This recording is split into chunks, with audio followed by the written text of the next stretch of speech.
Kafir mempunyai banyak makna, itu satu, sehingga harus disesuaikan dengan substansi yang melekat pada seseorang sehingga dia dinamai kafir atau tidak.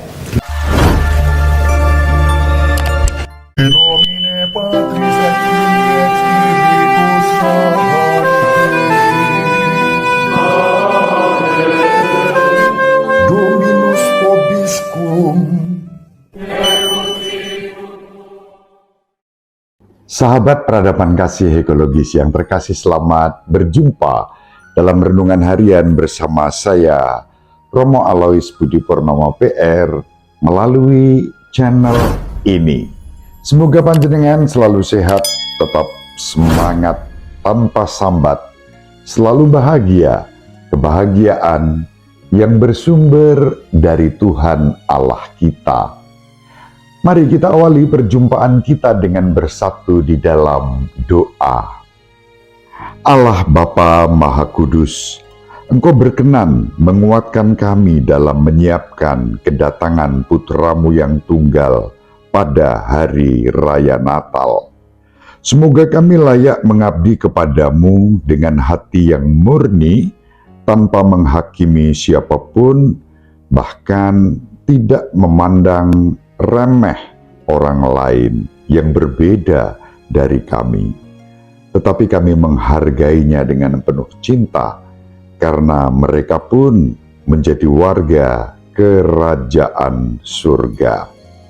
Demi Kristus Tuhan dan pengantara kami yang hidup dan berkuasa bersama Diko dalam persatuan Roh Kudus, Allah yang Maha Esa sepanjang segala masa.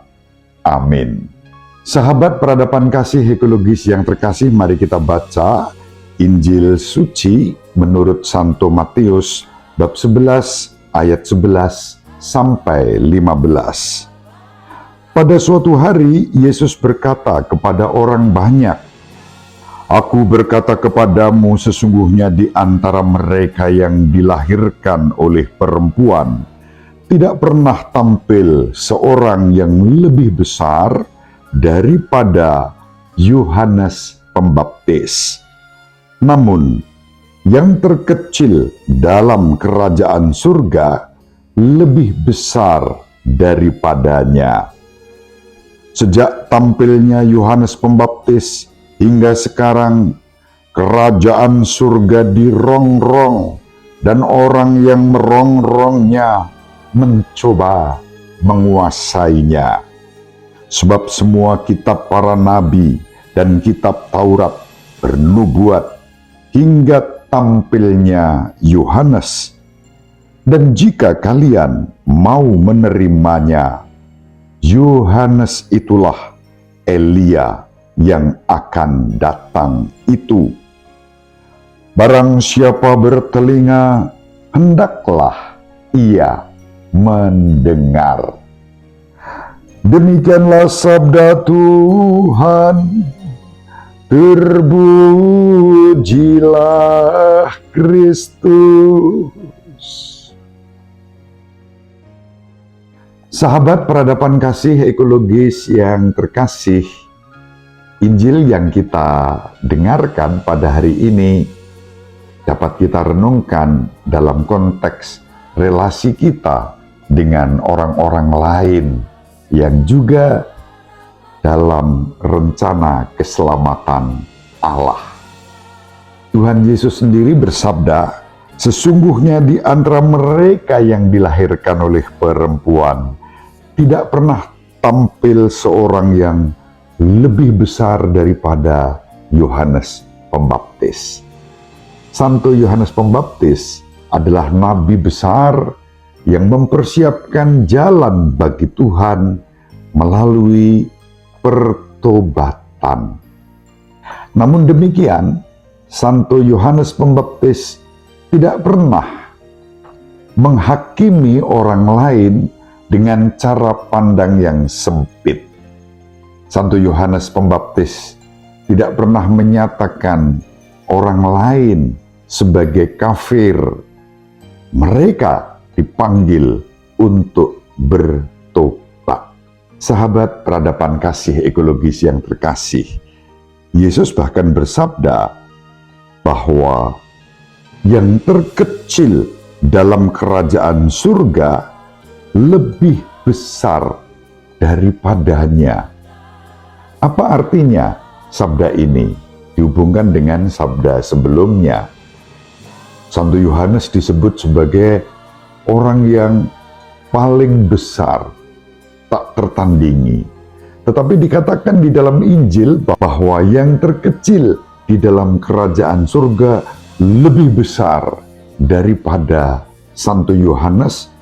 Padahal Santo Yohanes itu paling besar dan tak tertandingi dari semua yang dilahirkan oleh perempuan. Apa maksudnya? Sahabat peradaban kasih ekologis yang terkasih, dengan sabda ini Yesus mau menunjukkan bahwa surga itu sangat dahsyat. Kebesaran Santo Yohanes yang meskipun di dunia tak tertandingi, tetapi mampu merangkum dan menampung semua orang. Itulah sebabnya tadi saya katakan ketika Santo Yohanes Pembaptis mewartakan pertobatan, Santo Yohanes memang tegas, keras. Tetapi Santo Yohanes tidak pernah memandang rendah dan negatif orang lain. Santo Yohanes menawarkan pertobatan, tetapi tidak pernah dengan menghina sesamanya. Apalagi sampai mengatakan, kalian orang-orang kafir, bertobatlah. Sama sekali tidak. Kadang-kadang kita terjebak dalam stigma menganggap orang yang berbeda dari kita sebagai kafir. Kafir lalu tidak bisa menghuni kerajaan surga. Padahal menurut Yesus dalam Injil hari ini, kerajaan surga itu sedemikian agung dan mulia dan menampung siapapun, bahkan yang lebih besar dari Yohanes. Andekan itu ada, yang terkecil dalam kerajaan surga pun lebih besar dari Santo Yohanes. Dalam arti, kita tidak boleh meremehkan siapapun, karena surga terbuka untuk siapa saja. Nah, persis disinilah saya ingat ketika saya bersama dua Shihab yang terhormat, Mbak Natswa Shihab, yang sering dikenal Mbak Nana, dan Abi Quraish Shihab. Dua pribadi ini bagi saya memberi inspirasi tentang pemahaman mengenai apa itu kafir. Mari sejenak kita simak apa yang disampaikan oleh Abi Quraish Shihab yang bagi saya menjadi salah satu pelajaran untuk memahami makna kafir. Ini ada pertanyaan dari Renal Indrajaya.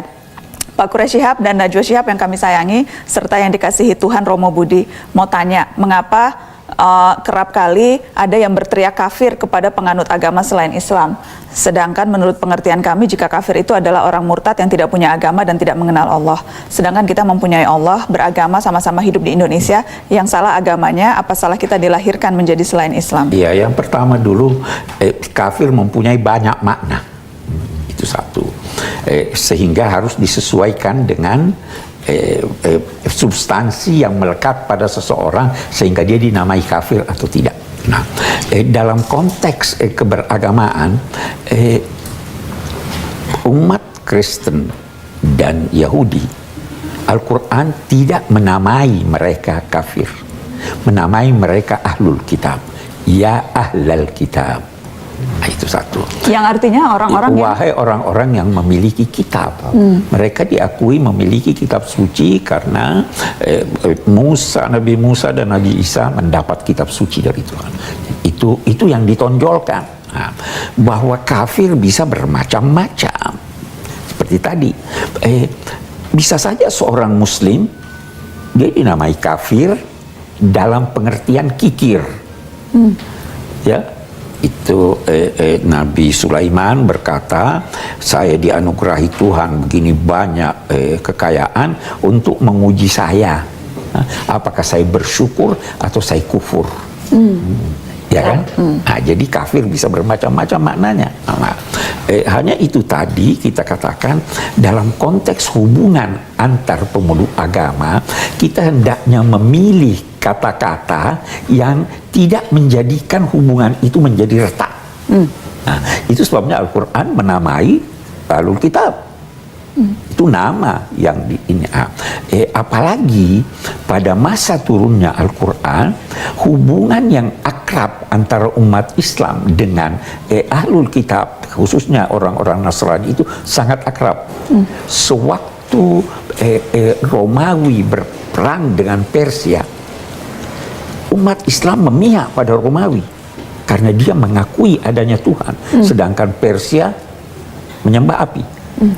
Ketika kaum muslimin tertindas di Mekah, Nabi menganjurkan untuk pergi ke Habasyah, Ethiopia, karena di sana ada penguasa Nasrani yang adil dan sangat toleran terhadap agama-agama lain termasuk Islam.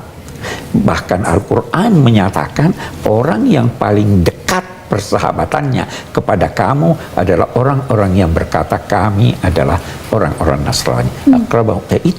Itu yang dijelaskan oleh agama. Jadi sahabat terdekat umat muslim itu Nasrani? Nasrani. Sahabat peradaban kasih ekologis yang terkasih, Gereja Katolik tidak pernah menolak apapun yang baik, yang benar, yang suci, yang terdapat dalam setiap agama, bahkan kebudayaan.